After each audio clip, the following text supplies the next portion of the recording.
Halo semuanya, balik lagi bersama saya Mr. Roy Sakleteru dengan NIM 2023-79002 dari Prodi Teknik Sipil. Baik, saya akan menjelaskan materi distribusi tegangan dalam tanah.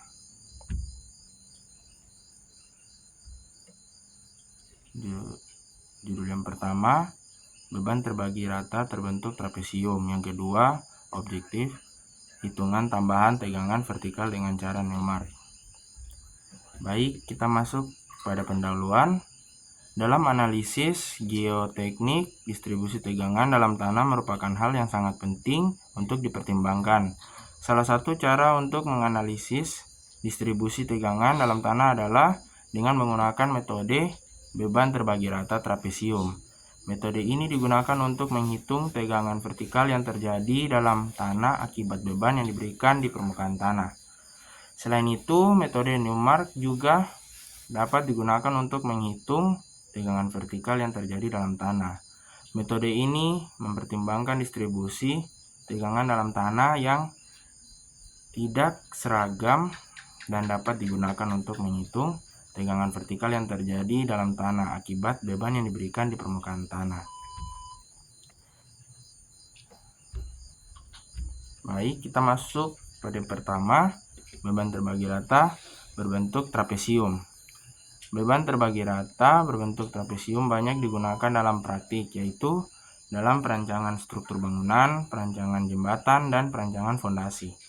Namun, perhitungan beban terbagi rata terbentuk trapesium dapat menyebabkan kesulitan, yaitu perhitungan yang rumit dan ketidakpastian dalam perancangan struktur. Kita masuk dalam contoh soal. Suatu timbunan tanah yang kita analisis memiliki berat volume tanah timbunan sebesar YB sama dengan 19 kN meter persegi meter kubik, dan berat volume tanah dasar YB sama dengan 20 kN per meter kubik. Kita akan menghitung tambahan tegangan akibat beban timbunan serta tegangan total yang terjadi akibat tekanan overburden. Yang pertama, kita hitung tambahan tegangan di titik A, dihitung berdasarkan beban rata-rata akibat timbunan yang diperoleh dengan rumus Q sama dengan H kali YB sama dengan 5 kali 19 dengan hasil 95 kN per meter persegi. Selanjutnya, kita menghitung tegangan akibat dua luasan. Yang pertama, luasan FGEH diketahui Z sama dengan 5 meter, B sama dengan 2,5 meter, dan A 5 meter. Dengan perhitungan rasio, B per Z sama dengan 2,5 per 5 sama dengan 0,5. Yang kedua, A per Z sama dengan 5, dan nilai Z-nya 5 sama dengan 1. Dari gambar 6.13 diperoleh faktor distribusi tegangan I sama dengan 0,397. Delta sigma Z FG sama dengan QI sama dengan 95 kali 0,397 sama dengan 37,72 kN per meter persegi. Yang kedua, luasan GCDH diketahui Z sama dengan 5 meter, A sama dengan 5 meter, dan B sama dengan 7,5 meter. Dengan perhitungan rasio, A per Z sama dengan nilai A 5 dan nilai Z 5. Jadi hasilnya 1. Yang kedua, B per Z dengan nilai B 7,5 dan nilai Z 5. Jadi hasilnya 1,5. Dari gambar 6.13 diperoleh faktor distribusi tegangan I sama dengan 0,478. Delta sigma Z GCDH sama dengan Q kali I sama dengan 95 kali 0,478 dengan hasil 45,41 kN per meter persegi. Jadi total tambahan tegangan di titik A adalah delta sigma Z A sama dengan 37,72 tambah 45,41 sama dengan 83,13 kN per meter persegi. Adapun perhitungan di tambahan tegangan di titik B dihitung sebagai berikut. Delta sigma Z di titik B sama dengan delta sigma Z ABCD dikurang delta sigma Z AEFB. Yang pertama, luasan ABCD diketahui Z sama dengan 5 meter, A sama dengan 5 meter, B sama dengan 20 meter. Dengan perhitungan rasio A per Z dengan nilai A-nya 5, Z-nya 5 dengan hasil 1. Yang kedua, B per Z dengan nilai B-nya 20 dan nilai Z-nya 5 dengan hasil 4. Dari gambar 6.13 diperoleh faktor distribusi tegangan I sama dengan 0,50. Delta sigma Z ABCD sama dengan Q kali I sama dengan 95 kali 0,5 dengan hasil 47,5 kN per meter persegi. Yang kedua, luasan AEFB diketahui Z 5 meter, A sama dengan 5 meter, dan B sama dengan 5 meter. Dengan perhitungan rasio A per Z, nilai A-nya sama dengan 5 dan nilai Z-nya sama dengan 5 dengan hasil 1. Yang kedua, B per Z dengan nilai B-nya 5 dan nilai Z-nya 5 sama dengan 1. Nah, selanjutnya kita lihat dari gambar 6.13 diperoleh faktor distribusi tegangan I sama dengan 0,455. Delta sigma Z AEFB sama dengan Q kali I sama dengan 95 kali 0,455 sama dengan 43,23 kN per meter persegi.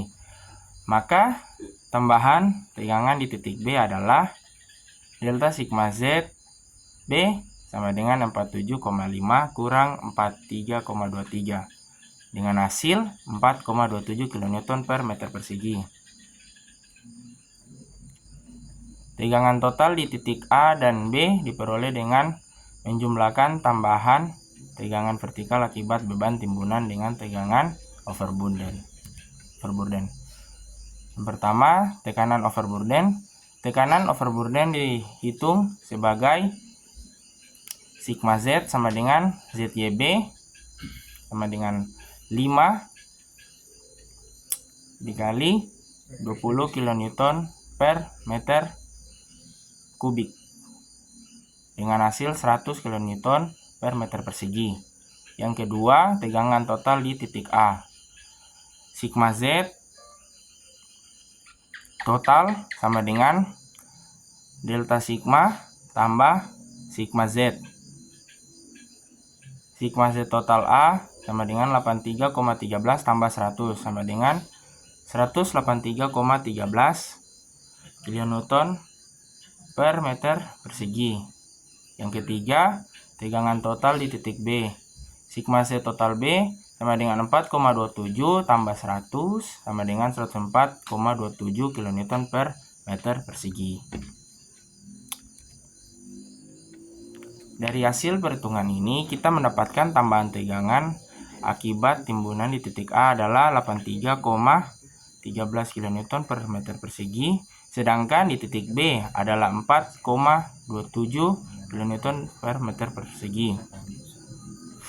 Tegangan total akibat beban timbunan dan tekanan tanah sendiri di titik A adalah 183,13 kN per meter persegi, sedangkan di titik B adalah 104,27 kN per meter persegi. Nah, berikut adalah penjelasan tentang metode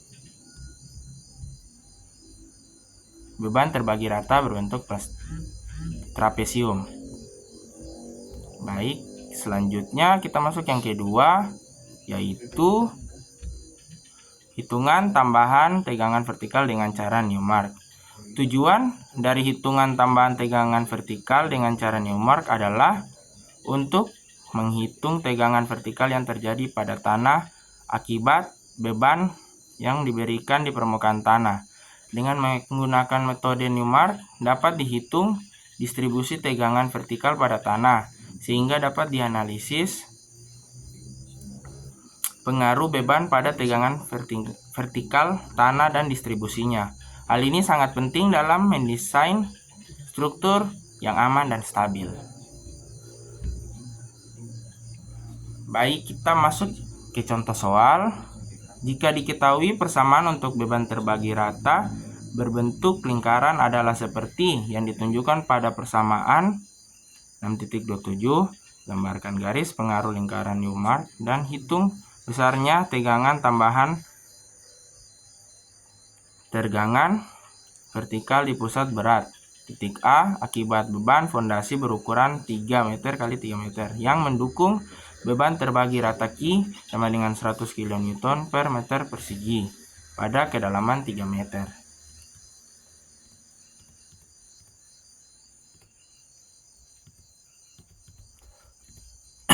Baik, kita masuk kepada penyelesaian. Lingkaran Newmark adalah metode grafik untuk memperkirakan distribusi tegangan di bawah permukaan tanah.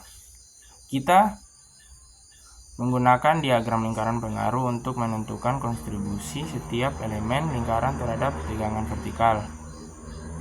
Menentukan nilai pengaruh I dari grafik berdasarkan gambar dan tabel yang diberikan. Nilai I diperoleh dengan menggunakan perbandingan antara jarak relatif R per Z dan nilai tambahan tegangan relatif sigma delta Z per Q. Untuk nilai kedalaman Z-nya yaitu sedalam 3 meter. Kita menggunakan jari-jari lingkaran relatif yang terdapat dalam tabel C6.7. Dalam menghitung jumlah elemen yang ditutupi oleh fondasi yang memiliki ukuran 3 meter x 3 meter dibandingkan dengan skala diagram Newmark yaitu sebesar 4 cm. Dari perhitungan skala diperoleh jumlah elemen pengaruh yang tertutup oleh fondasi N sama dengan N66,4. Dalam menghitung tegangan tambahan vertikal di titik A dengan menggunakan rumus delta sigma Z sama dengan N kali Q kali I dengan nilai N-nya yaitu 66,4, Q-nya 100 kN per meter persegi dan nilai I-nya yaitu 0,005. Maka perhitungannya yaitu delta sigma Z sama dengan 66,4 dikali 100 dikali 0,005, yaitu hasilnya 33,2 kN per meter persegi. Dari hasil perhitungan ini dapat disimpulkan bahwa tambahan tegangan vertikal di bawah titik A pada kedalaman 3 meter akibat beban fondasi adalah sebesar 33,2 kN per meter persegi. Baik, itulah penjelasan tentang hitungan tambahan tegangan vertikal dengan cara Newmark. Semoga video ini bermanfaat bagi yang nonton. Terima kasih.